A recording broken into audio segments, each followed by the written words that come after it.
Bagaimana cara penyakit sickle cell atau sel sabit membunuh seseorang? Prodigy, salah seorang dari duo rap dan hip hop bernama Mobb Deep, meninggal pada hari Rabu di Las Vegas pada umur 42 tahun setelah dirawat untuk komplikasi terkait anemia sel sabit.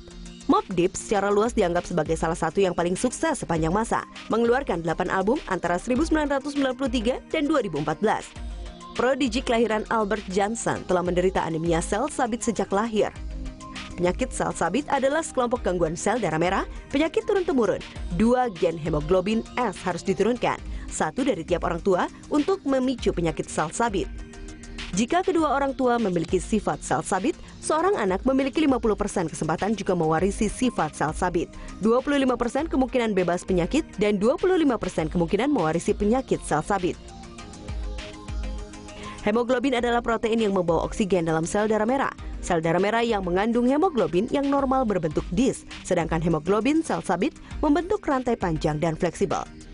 Sel darah merah yang normal berbentuk fleksibel dan dapat melewati pembuluh darah besar dan kecil.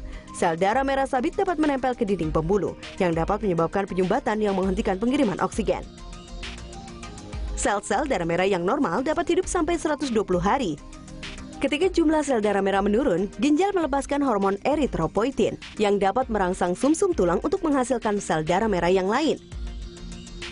Sel-sel darah sabit hanya bertahan hingga 20 hari karena sifat tidak fleksibelnya.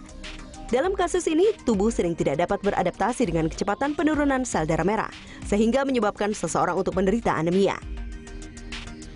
Anemia menyebabkan kerusakan berbagai organ dari waktu ke waktu, mempengaruhi otak, hati, limpa, paru-paru dan ginjal, serta kulit dan tulang. Menurut National Heart, Lung and Blood Institute, kebanyakan orang dengan penyakit sel sabit adalah keturunan Afrika. Sekitar 1 dari 13 keturunan Afrika Amerika dilahirkan dengan sifat sel sabit dan 1 dari 360 anak kulit hitam dilahirkan dengan penyakit sel sabit.